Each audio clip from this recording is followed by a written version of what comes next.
Hola muchachos, buenas noches. Buenas noches, profe. Hola, profe, buenas Buenas noches. noches, profe. Hola Alejandra, Angie, buenas noches.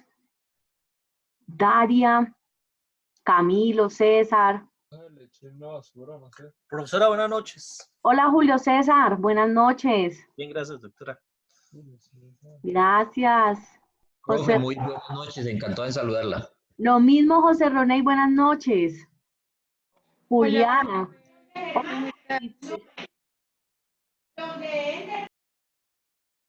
Muy bien, muy buenas noches a todos. Esperemos hasta las 8:05 a ver si logramos un poquito más de quórum para poder dar inicio a la sesión de hoy.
Bueno, ya son las 8:05. Vamos a dar inicio a la sesión. Muy buenas noches para quienes acaban de llegar. Bienvenidos todos a esta sesión de clase. No, más bien al final les doy algunos anuncios. Vamos a iniciar de una vez con la clase, porque nos toca terminar este tema hoy para darle cumplimiento pues a los temas generales más relevantes del sílabus. Como bien saben y se los había dicho en la clase pasada, hoy vamos a revisar cómo Colombia se ha venido insertando en el contexto global. Y para poder hacer una revisión general de este tema, indiscutiblemente tenemos que conocer cuál fue la política exterior que Colombia ha venido implementando en los últimos años, y especialmente me voy a centrar en la de el expresidente Juan Manuel Santos, porque digamos que allí es donde hubo mayor actividad internacional, y porque todas esas decisiones que se tomaron en ese momento ahí siguen siendo parte de nuestro contexto global. Entonces, permítame por favor, ya comparto las diapositivas.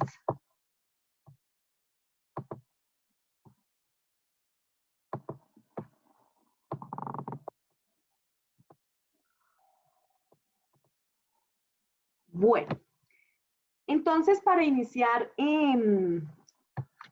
tenemos que hablar sobre qué es una política exterior, para que todos estemos absolutamente pues, contextualizados y hablando del mismo idioma. Entonces, una política exterior básicamente es un conjunto de decisiones y acciones estatales. ¿Por qué estatales? Resulta que el presidente de la República en nuestro país es jefe de gobierno, es decir, que manda al interior del país, pero también es jefe de Estado, es decir, es el único que puede representar a Colombia en el exterior.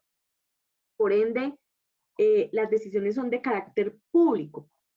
Se supone que, y cuando él no va, pues va el canciller, y también tenemos todo un cuerpo diplomático que hace parte de esas embajadas y consulados que hemos abierto en los países donde nos interesa tener una relación mucho más estrecha.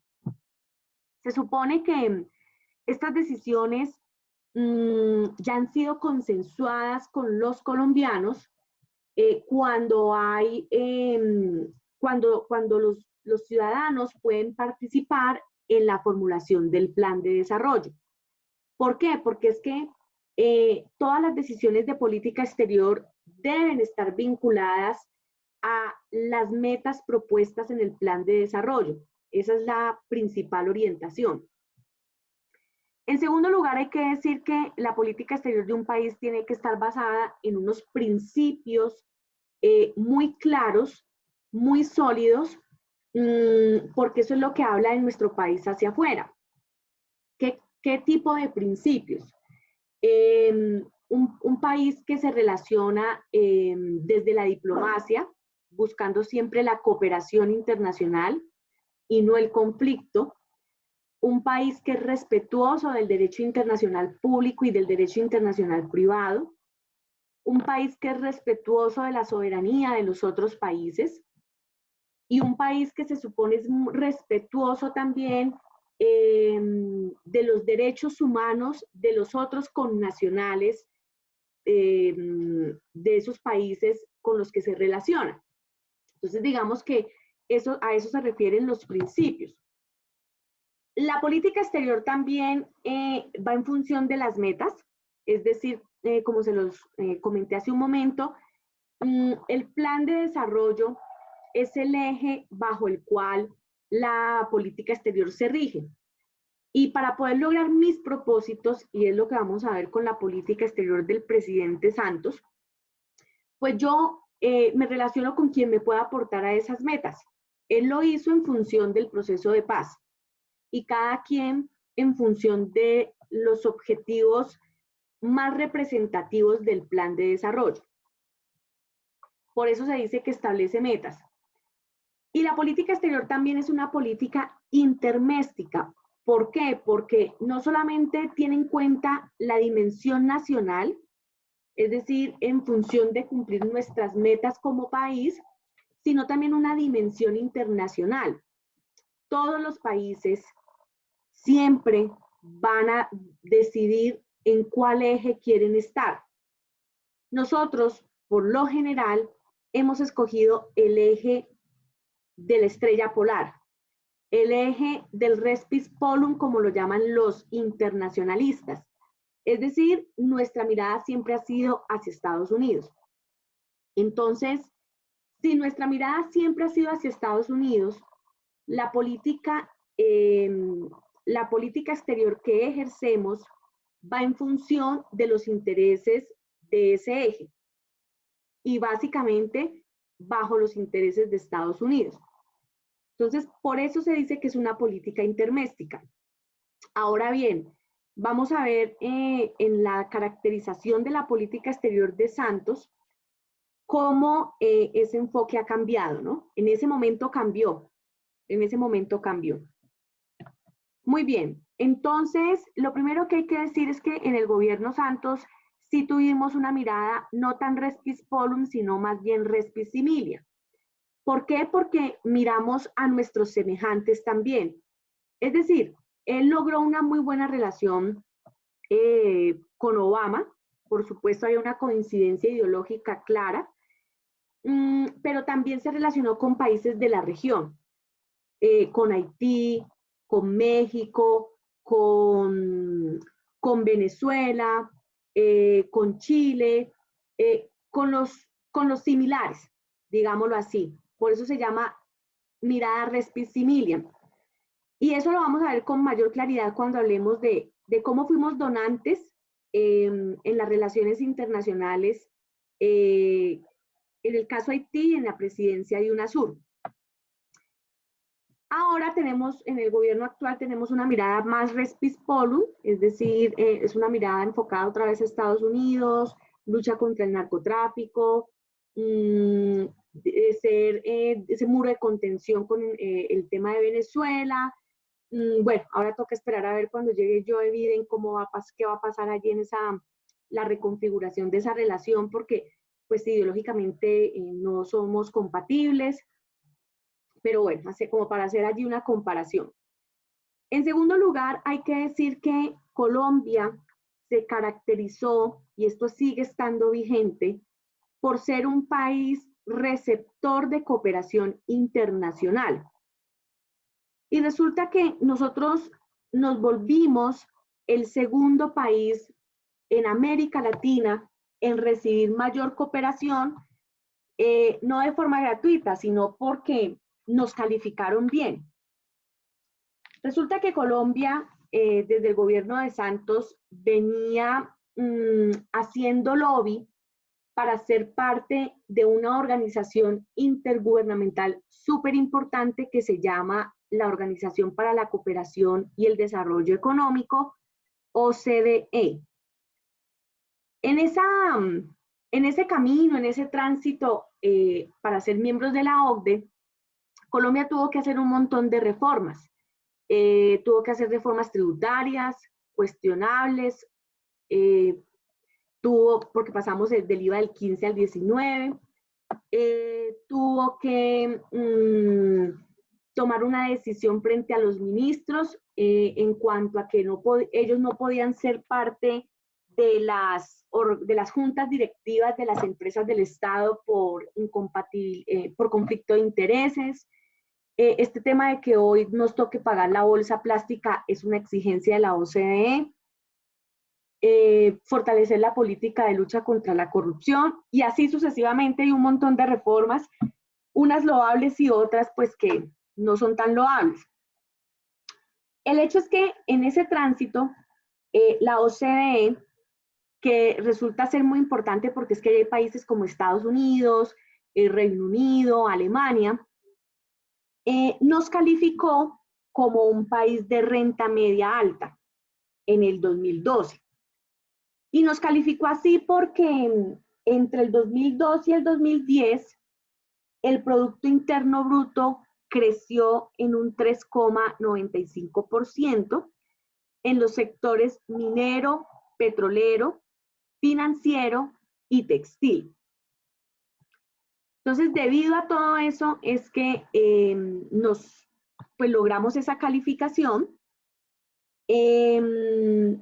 Además de eso, pues el haber empezado este proceso de paz también generó cierta confianza porque, pues, para el contexto global, nosotros estábamos empezando a tomar decisiones de fondo,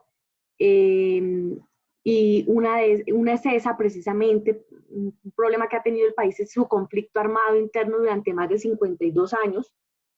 Y entonces todo eso pues hace que los demás crean en nosotros, que crean en el proceso de paz, y es así como empezamos a recibir cooperación.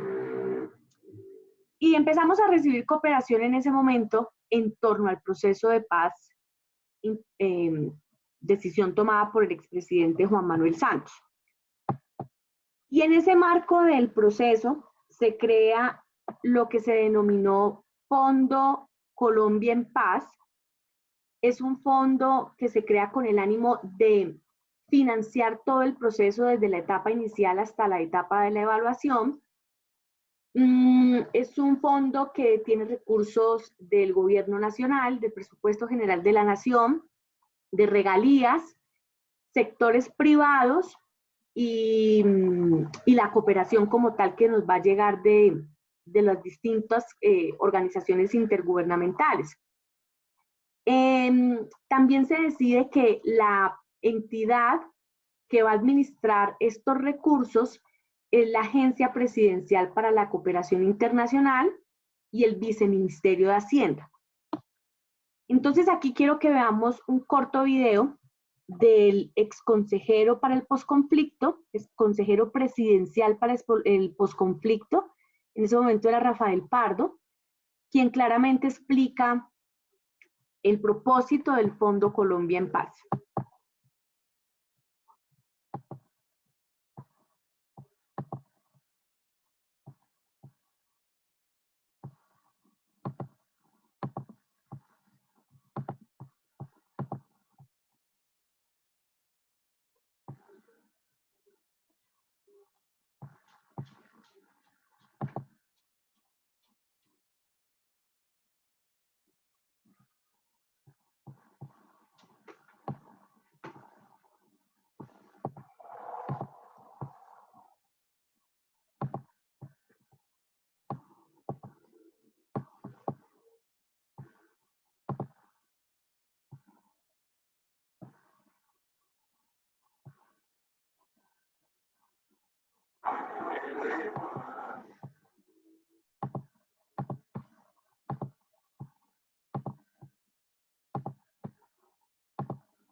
Ha firmado un decreto ley que da estructura a lo que se llama el Fondo Colombia en Paz. ¿Qué es el Fondo Colombia en Paz? Es un mecanismo, un fondo del gobierno, de la Presidencia de la República, que va a recibir recursos de presupuesto nacional, recursos del Sistema General de Regalías, recursos privados y recursos de cooperación internacional para poder financiar o cofinanciar distintos proyectos relacionados con la ejecución o implementación del acuerdo de paz y todo el proceso de posconflicto. Este fondo es muy importante, no va a manejar todos los recursos de implementación de la paz, pues la gran mayoría de esos recursos son programas que van a ejecutar ministerios y entidades del gobierno, principalmente nacionales, pero en concurrencia también con entidades departamentales o municipales, según sea el caso, pero este fondo va a tener, digamos, una gran agilidad, una gran transparencia. La Contraloría ha decidido establecer un mecanismo de verificación y de vigilancia especial. Se van a crear además veedurías ciudadanas para los proyectos que haga este fondo y se va a contratar a una firma de las mejores del país, nacional o internacional, una firma auditora que pueda decirle a los colombianos que cada centavo del Fondo Colombia en Paz va a ser bien invertido en los propósitos en que se tiene y en el desarrollo de la paz en Colombia.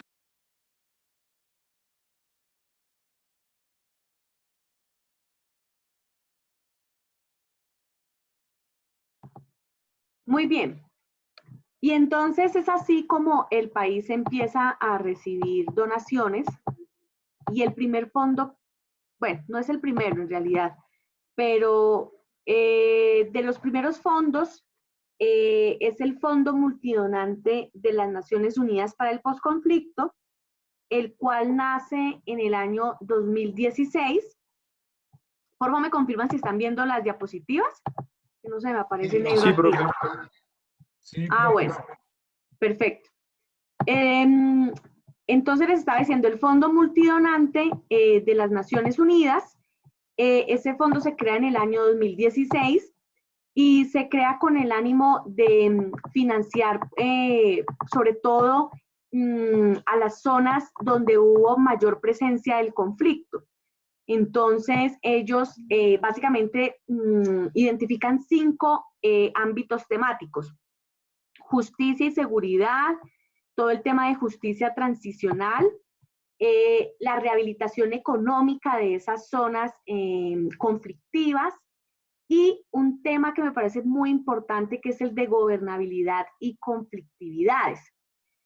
Aquí Naciones Unidas viene haciendo un proceso de capacitación a líderes y lideresas con el ánimo de que no solamente asuman pues como tal con mayor asertividad el liderazgo en sus territorios, sino también que les ayude a la comunidad a tramitar los conflictos por la vía del diálogo, por la vía del acuerdo, utilizando mucho más las casas de justicia y mucho menos la violencia, de tal manera que pues hay un empoderamiento, digámoslo así, de la comunidad en sus asuntos o en los asuntos públicos.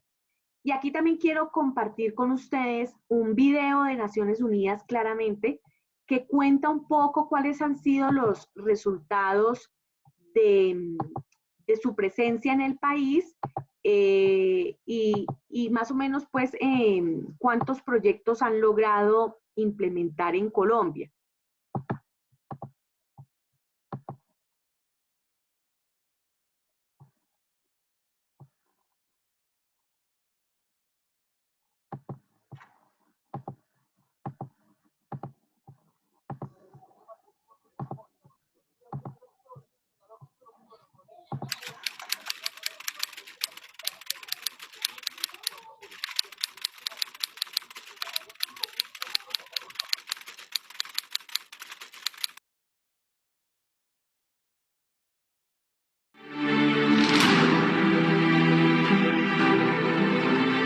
Great changes are taking place in Colombia.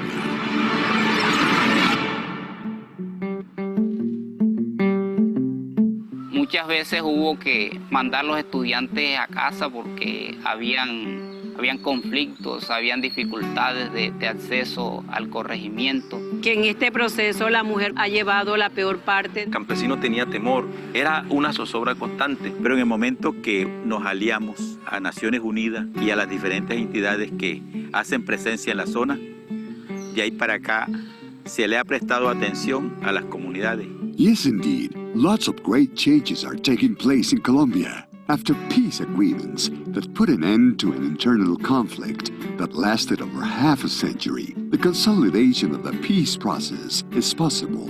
Nowadays, the country is moving on a new path, a path of hope, change, and peace.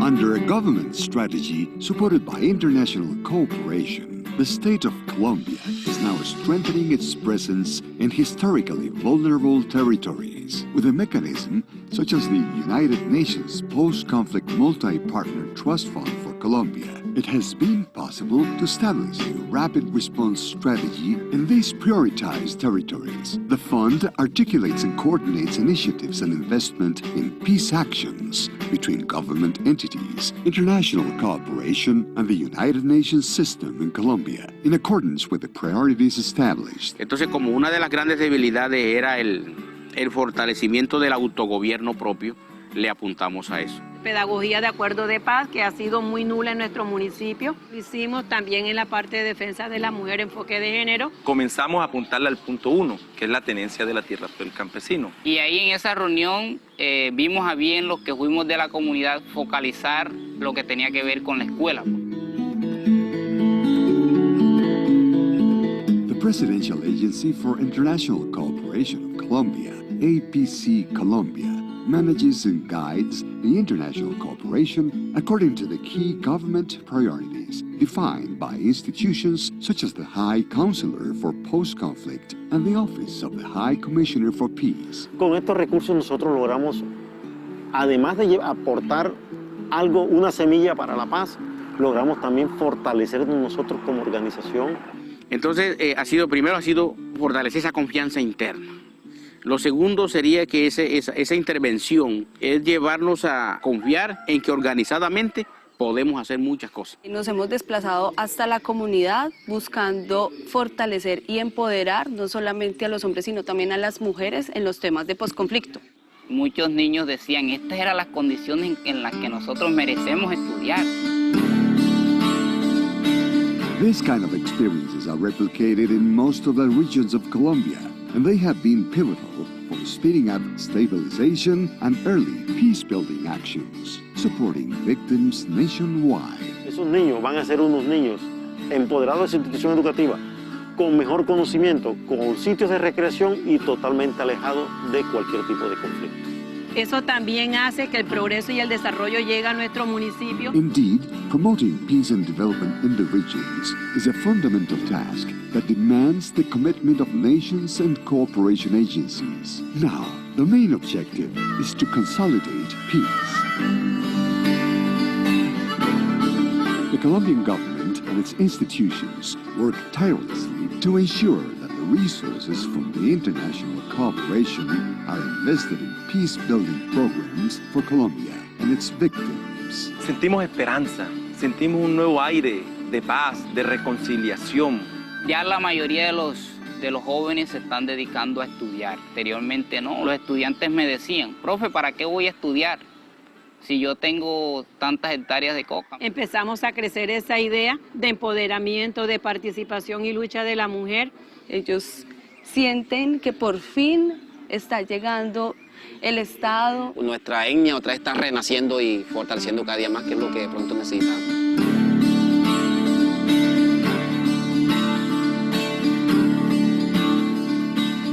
Para mí el posconflicto ideal es que todos los actores hagan parte de él.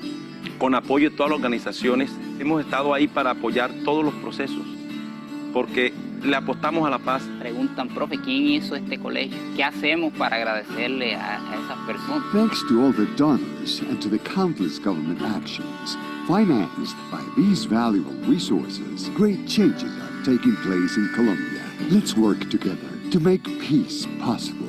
Yo estudio en el Colegio Sagrado Corazón de Jesús y estoy feliz.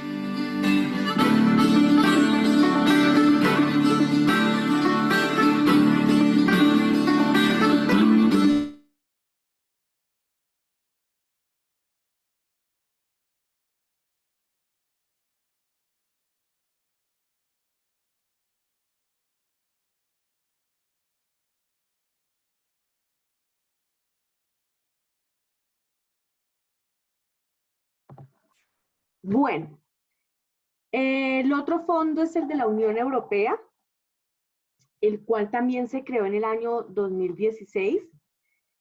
Básicamente, este fondo le apuesta a todo lo que es la justicia transicional. Entonces tenemos todo lo que es la justicia especial para la paz, reconciliación, reparación, pero también han apostado mucho a mitigar la pobreza rural. De hecho,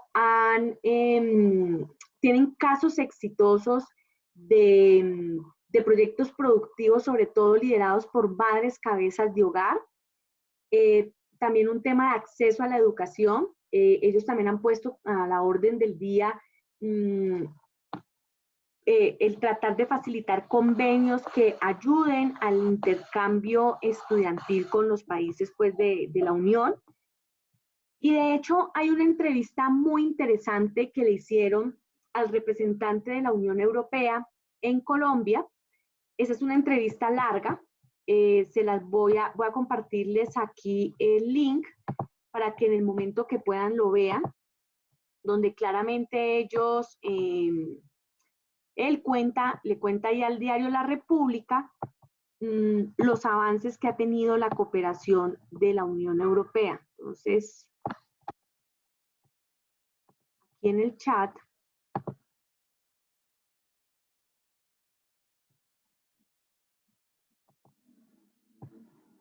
¿por qué no quiso? Acá.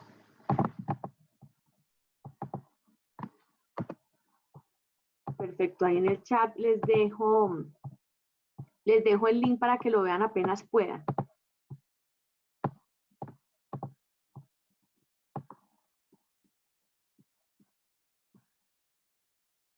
Muy bien. Entonces, eso en cuanto al Fondo de la Unión Europea, el cual tiene 21 socios.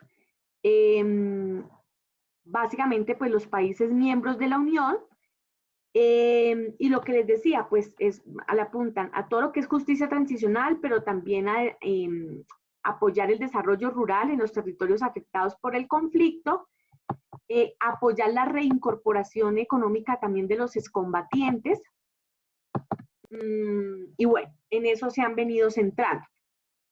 El otro fondo es el del Banco Mundial. Ese sí es uno de los más antiguos, se fundó en el 2014.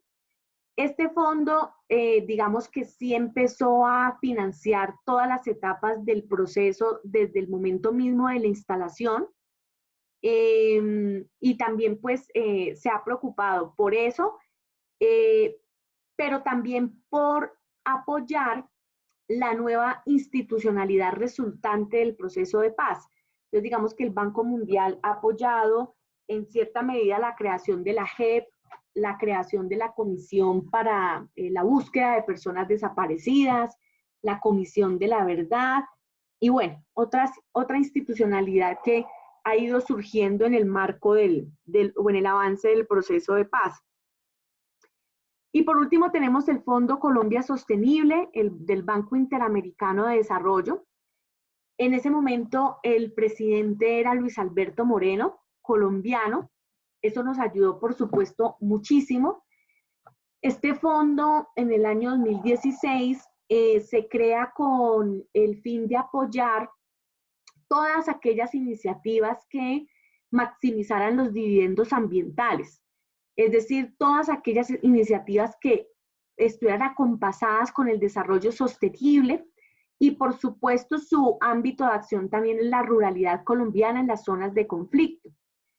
El día que se firmó el convenio para la creación de este fondo, también se firmó una declaración conjunta entre países como Colombia, Alemania, Noruega, con el fin de que en esa declaración se comprometían los países a mitigar la deforestación y a promover modelos de desarrollo ambientalmente sostenibles. Aquí también quiero que veamos la entrevista que le hicieron, es una entrevista muy corta a Luis Alberto Moreno, en ese momento presidente del BID, y que también pues cuenta a grandes rasgos el propósito de la creación de ese fondo. Permítanme.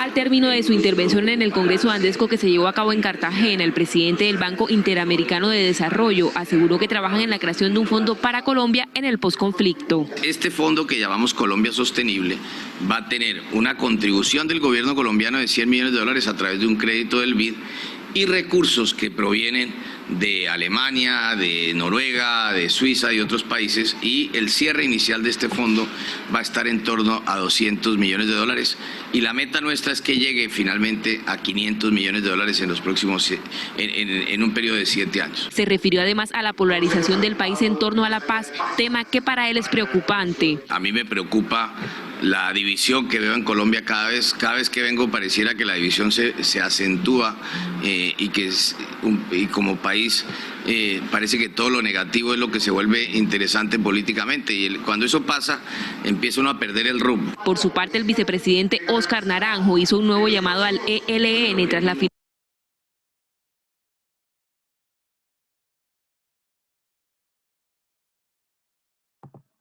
Bueno, y entonces todos esos fondos tienen vigencia, hacen parte de lo que actualmente pues tenemos en el marco de esa multilateralidad y es una de las formas como por supuesto nos hemos venido insertando en el contexto global que nos ha generado mayor reconocimiento y digamos que Colombia también se ha vuelto un referente para otros países que sufren conflictos armados internos. Muy bien, aquí me devuelvo porque nosotros también digamos que nos volvimos donantes de cooperación, no solamente contándole al mundo entero cómo ha sido pues la experiencia del proceso de paz, sobre todo pues anteriormente, sino que también nos empezamos a relacionar con los iguales o con los muy parecidos a nosotros. Tenemos el caso de Haití. Recuerden ustedes que ellos sufrieron un terremoto devastador. Colombia no solamente fue el primer país que hizo presencia en Haití con ayuda humanitaria, con los buques de la Armada, llevando expertos también en infraestructura para contribuir a la reconstrucción del país, sino que también lideró en el marco de las Naciones Unidas la presencia policial en en Haití. Esto se llama Misión de Estabilización de la ONU. Y además de eso, en ese momento, pues también, a propósito de esta situación, el gobierno colombiano dejó una reflexión profunda frente a la necesidad de repensar cómo Naciones Unidas tenía que hacer una presencia mucho más vehemente en los países que ni siquiera están en vías de desarrollo, para precisamente ayudarles a enrutar en ese camino y no solamente una presencia coyuntural para, pues, básicamente levantar pues todos los despojos que puede dejar un terremoto o el tsunami o lo que sea, sino pensarse medidas de fondo para que estos países puedan salir avantes económicamente, socialmente, políticamente y demás. Asimismo, también nosotros asumimos la presidencia de UNASUR. En ese momento lo hizo el expresidente Ernesto Samper. Y el objetivo de esto fue revitalizar el papel hemisférico de Colombia en el ámbito subregional. Y más aún cuando vivíamos en un clima que aún vivimos de extrema polarización. Entonces digamos que este era como el momento justo para tratar de suavizar un poco el tema en UNASUR, buscar acuerdos comerciales con los países, lograr sobre todo integrarnos económicamente y buscar soluciones políticas muy centradas desde la diferencia ideológica, por supuesto, que acompaña a cada país. Entonces, esa fue otra manera en la cual nos insertamos, sobre todo en el ámbito subregional. Y también, digamos que nos fortalecimos mucho en la multilateralidad que ya teníamos y nos abrimos nuevos espacios. Entonces, aquí hay que hablar en primer lugar de Naciones Unidas, donde no solamente pues Colombia es miembro como tal, sino que Colombia fortalece su relación con la ONU porque le da ese papel protagónico en la implementación del proceso como veedor del desarme por parte de las FARC, y también, digamos, como en un papel evaluador permanente de cómo van los derechos humanos en Colombia. Por eso es que Colombia cuenta anualmente con un relator de derechos humanos que hace, digamos, esa medición. También fortalecimos nuestro papel en la Organización de Estados Americanos. Recuerde que la OEA está compuesta por 35 países y entre muchos temas, uno de los fundamentales de la OEA es el tema de seguridad. Colombia también allí jugó un papel importantísimo porque el expresidente Santos empieza a hablar de seguridad humana, que fue lo que vimos precisamente en la clase pasada, y empieza entonces a concientizar a esta organización de que todos tenemos que, o que todos los países tienen que apuntar hacia ese concepto, que por eso es tan importante acoger los objetivos del desarrollo sostenible, porque esos son objetivos que apuntan a mitigar la pobreza y apuntan a impactar directamente los efectos negativos del cambio climático. También estuvimos en la UNASUR, que como pues les acabo de decir, fue donde asumimos la presidencia y tratar de revitalizar pues el papel hemisférico ahí. También nos fortalecimos muy bien en la Comunidad Andina de Naciones. Recuerden que esa organización intergubernamental no solamente trabaja en temas económicos, sino también en temas migratorios. Y ahí también nosotros tratamos de iniciar la discusión sobre la necesidad de formular como región una política migratoria, teniendo en cuenta que sobre todo la migración venezolana se nos volvió una situación común a todos y que se hacía necesario trabajar en esta política para darle un manejo mucho más adecuado, siempre pensando en la prevalencia de los derechos humanos de los venezolanos. Asimismo, también fortalecimos nuestro papel en la Asociación de Estados del Caribe. Es una asociación que integra precisamente a los países que comparten la zona del Mar Caribe. Y la discusión ahí central fue cómo promover un desarrollo sustentable, haciendo uso, por supuesto, de la zona económica exclusiva, pero siempre preservando el mar y toda la riqueza marítima. Y buscamos espacios nuevos. Entonces, como les había dicho al principio, Santos hizo todo el lobby para que ingresáramos a la OCDE, organización que se destaca por ser un tanque de pensamiento que trata de asesorar a los países en la adopción de mejores políticas públicas, sobre todo en temas como cómo generar nuevas fuentes de empleo, cómo generar un tipo de desarrollo económico que vaya compasado con el medio ambiente, cómo mejorar el nivel de la educación, la calidad de la educación. De hecho, la OCDE es la líder en las pruebas PISA, esas que miden las competencias ciudadanas y las competencias duras. Cómo transparentar mucho más la gobernanza pública, también en temas de ciencia y tecnología. Es decir, es una organización que tiene muchos técnicos. Es decir, los técnicos están organizados por mesas de trabajo o por temas, y la idea es que ellos son los que se encargan de asesorar a los gobiernos, se supone que teniendo en cuenta los contextos de cada país. y se intercambian experiencias exitosas entre países y demás. A nosotros nos aceptaron formalmente el año pasado, el 2 de abril del año pasado, y aquí también quiero compartir con ustedes unas declaraciones que en su momento dio el director de ese momento de Planeación Nacional sobre por qué es importante estar en esta organización. Permítanme, por favor.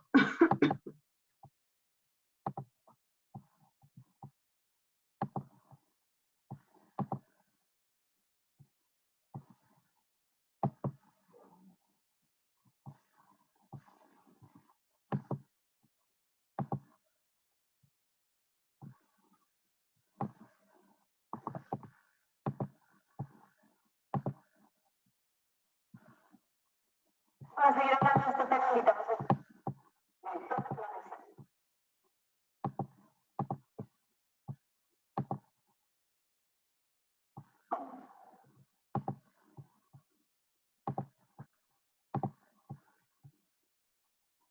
Nacional, Luis Fernando Mejía. Buenos días, director.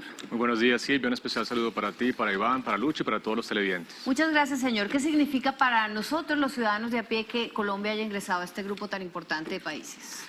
Bueno, Silvia, pues es una gran noticia. Realmente esto se va a traducir en mayor crecimiento, especialmente crecimiento incluyente, continuas reducciones de la pobreza, menor desigualdad y, por supuesto, lo que le importa a la gente, mejor empleo y mayor empleo para todos. Esto es muy importante porque en el proceso de acceso hemos hecho cambios muy claves desde el punto de vista de la política pública. Por ejemplo, hicimos acuerdos de intercambios de información tributaria que hoy en día acogen a más de 90 países. Antes apenas con 3 países estábamos intercambiando información. ¿Esto para qué? Para garantizar que no haya elusión y evasión tributaria, especialmente las personas más ricas, que son las que utilizan este tipo de instrumentos. También el tema de crecimiento verde ha sido muy importante, lo introdujimos en el Plan Nacional de Desarrollo de este segundo gobierno y además se generaron diferentes instrumentos desde el punto de vista tributario, el impuesto al carbono, el impuesto a las bolsas plásticas, que ha reducido en 30% el consumo de estos elementos. Todo esto es una agenda muy importante de nuevo de crecimiento económico incluyente, que es el tema de fondo de esta organización. Luis Fernando, uno de los retenes que había para entrar era el tema del acero y el hierro. ¿Le hicimos concesión a los Estados Unidos en esa materia o eso quedó igual? Bueno, hay una serie de inquietudes bilaterales con Estados Unidos desde el punto de vista comercial, desde el punto de vista de derechos de autor, desde el punto de vista de lo que tiene que ver con el mercado de los camiones. Ahí en el diálogo bilateral lo que se hizo fue ratificarle al gobierno de Estados Unidos que las prácticas que hoy en día implementa el país son las mejores prácticas. Se hicieron ajustes, por supuesto. La reciente aprobación por parte del Congreso de la República de la Ley de Derechos de Autor, que además le da unas mayores garantías a los autores de las diferentes obras intelectuales para garantizar, por supuesto, esa importancia de tener esa propiedad de esos derechos. Pero realmente en esas discusiones lo que se hizo fue clarificar que Colombia tiene unas muy buenas prácticas y que, por supuesto, está abierto al comercio internacional, pero también garantizando nuestra soberanía. Luis Fernando, ¿y ya es un hecho? ¿Ya es un hecho que pertenecemos a la OCDE o se necesita aprobación de la Corte Constitucional, del Congreso? ¿Qué falta? Bueno, el presidente de la República firma hoy formalmente ese acceso, de ahí pasamos al Congreso de la República. El Congreso de la República debe ratificar ese convenio, ese tratado, no puede modificar, digamos, el contenido de ese convenio, simplemente lo aprueba o lo desaprueba. Muy seguramente esperamos que el Congreso nos acompañe en esta aprobación. Por favor, doctor Mejía, explíqueme para qué nos sirve a nosotros, a los colombianos, ciudadanos comunes y corrientes, a doña Dora, a doña María, a don Pedro, a don José, que el país haga parte de la OCDE. A ver, Iván, mejores políticas públicas, ya lo hemos hecho, lo que ustedes mencionaban, la salida de los ministros de las diferentes juntas del Estado para evitar los conflictos de interés, las mejoras en la calidad de la regulación, incorporar el componente ambiental y social a nuestras políticas públicas. Hemos hecho también la aprobación de diferentes leyes, por ejemplo, la regulación para supervisar conglomerados financieros, antes solamente supervisábamos bancos. Una serie de medidas muy importantes que todas se van a traducir en mejor crecimiento, mayor crecimiento económico, especialmente mejor calidad del empleo. Y ya que está aquí Lucho, y él fue ministro de Trabajo, un tema muy importante en la OCDE ha sido la protección de los derechos laborales, cómo el ministerio debe fortalecer su capacidad de vigilancia, los inspectores laborales, garantizar la protección de los derechos sindicales, y esto hace parte fundamental de estas políticas públicas de garantizar bienestar, especialmente para todos los trabajadores. De cambio de tercio, metro.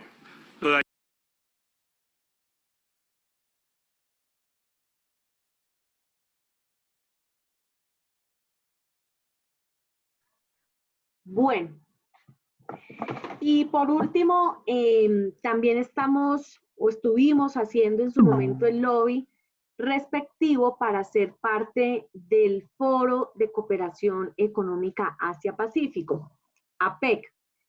Este es un espacio súper importante que alberga 21 países, que concentra el 56% de la producción mundial, lo que nos permitiría tener acceso a nuevos mercados y sobre todo tener acceso a una cooperación técnica.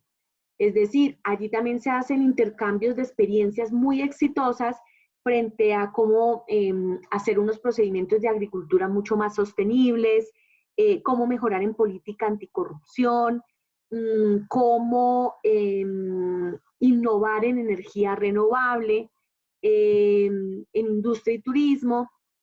Entonces aquí también quiero, ya para ir finalizando, que escuchemos lo que dijo en su momento el expresidente Santos. A ese foro fue invitado Colombia, fue el único país invitado sin ser miembro, y entonces quiero que veamos lo que se dijo en ese momento en la APEC.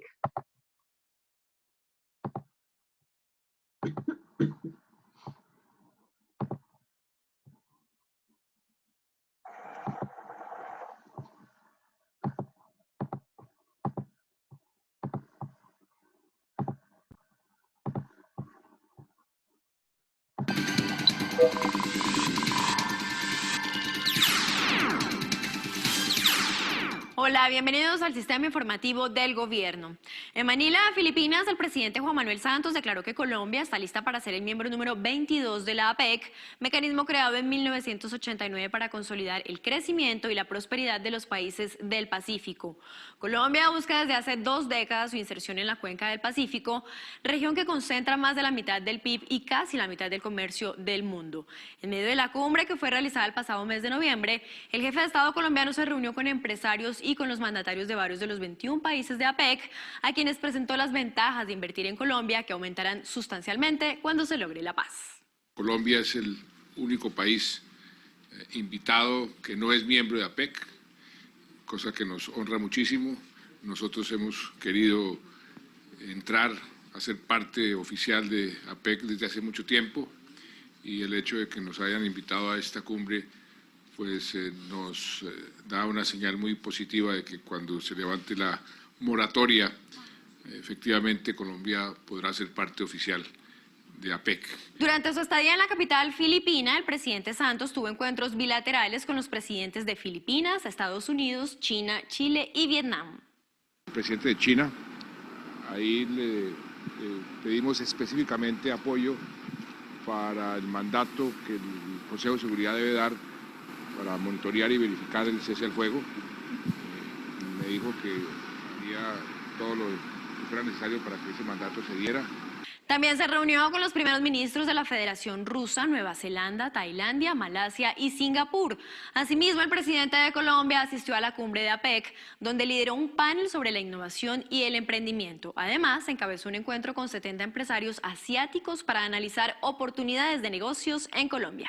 Tenemos un atractivo, unas reglas muy atractivas, un entorno muy atractivo, con el fin de estimular la inversión extranjera. ¿En qué sectores? En cualquier sector, en todos. Tenemos inversiones extranjeras en nuestros petróleo, carbón, sectores minerales que son tradicionales, pero también en nuevos sectores industriales, tecnológicos, sectores en los que nosotros estamos recibiendo a inversores extranjeros. Parte central de la visita presidencial a Filipinas la ocupó el proceso de paz que se desarrolla en Colombia. En Manila, el presidente participó en un diálogo sobre experiencias del proceso de paz con la consejera presidencial para el proceso de paz, Teresita Quintos Deles, y la presidenta del panel negociador del gobierno para las conversaciones con el Frente Moro de Liberación Islámica, Miriam Coronel Ferrer. Al terminar la visita al país del sudeste asiático, el presidente Juan Manuel Santos obtuvo el apoyo unánime de los 5 países miembros del Consejo de Seguridad de la Organización de las Naciones Unidas, ONU, para que ese organismo emita un mandato necesario para monitorear y verificar el cese bilateral del fuego definitivo entre el gobierno y las FARC.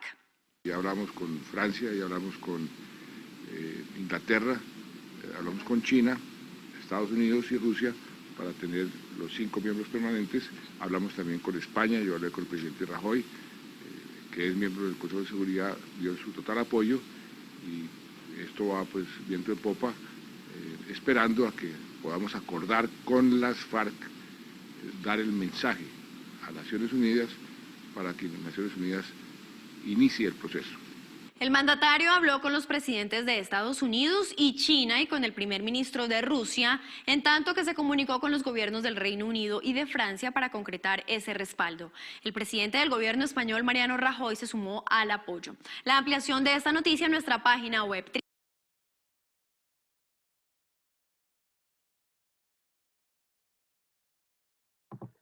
Bueno.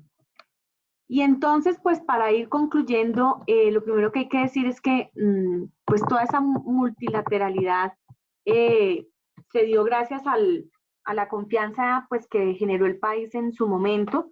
Eso nos representó mayor reconocimiento internacional, nos volvimos un referente. También digamos que el estar en esos espacios, la idea es que ayudó a mejorar elementos de gobernanza global, mecanismos de gobernanza global, no solamente global, sino nacionalmente, porque todo eso se trae al país. Y en ese momento, pues logramos ascender al grupo de economías más industrializadas. Con esto entonces, pues damos por terminado este tema de la inserción del país en el contexto global.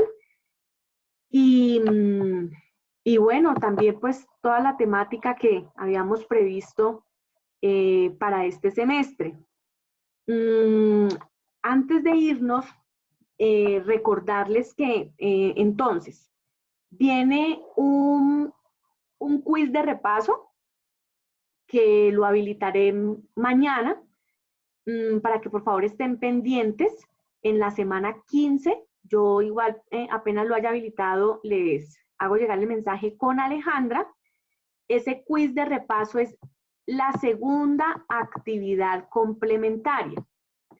Y el parcial final, si Dios quiere, lo vamos a tener de hoy en 8 días. Nos vemos igual aquí a las 8 de la noche para dar las orientaciones como pues lo hemos venido haciendo. Y listo, y pues tendrían de 8 a 9 para presentar el parcial, sin ningún tipo pues de tropiezo, esa es la idea, y que todo salga pues como siempre ha salido, que afortunadamente ha sido pues todo muy bien. ¿Listo? Entonces quería pues comentarles eso antes de irnos para que por favor tengan presente el quiz de repaso. Y ese sí pues lo voy a dejar hasta el próximo jueves. Ahí sí les pido el favor el mayor cumplimiento posible en la presentación del quiz, porque pues ya no hay posibilidades de seguirlo ampliando, porque ya la otra semana toca reportar notas y esto pues se acabó. Así pasa esto de rápido.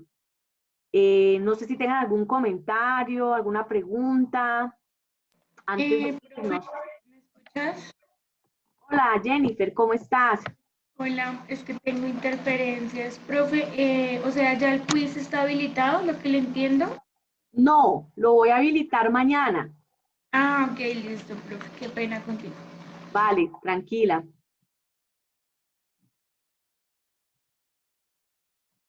Bueno, muchachos, entonces... Agradecerte. Muchas gracias por todo. Hola, Cristian. Hola, buenas noches. Gracias por todo y bueno, ahí estaremos colgados con el trabajo. Perfecto, perfecto. A ustedes muchas gracias. Un grupo de verdad muy entusiasta, muy participativo, muy preocupado por todos estos temas, de tal manera que estoy pues muy honrada de poder estar con ustedes y pues de verdad mi admiración también hacia todos ustedes. Muchas gracias a todos. Nos vemos, si Dios quiere, en 8 días. Que tengan un buen fin de semana. Gracias, profe, igualmente. Bueno, Gracias a ti, profe. Gracias, profe. Buenas noches. Profe, una preguntita. Andrés. Profe, discúlpame, ¿tú llamaste lista? No. Ah, listo. No, es que preciso se me cayó el internet y pensé que habías llamado. Ah, no, tranquilo. No. No, Listo, profe. Vale. Dale, que estés muy bien. Muchas gracias, profe. Ok, a ustedes. Un abrazo a todos. Que descansen. Una feliz noche, profe, que descanse y el otro viernes me despido de usted. Bueno, José Ramey, el otro viernes nos vemos. Un abrazo a todos. Profe, que esté muy bien. Igualmente. Gracias. Chao, profe, que estés bien. Lo mismo, Daira. Gracias.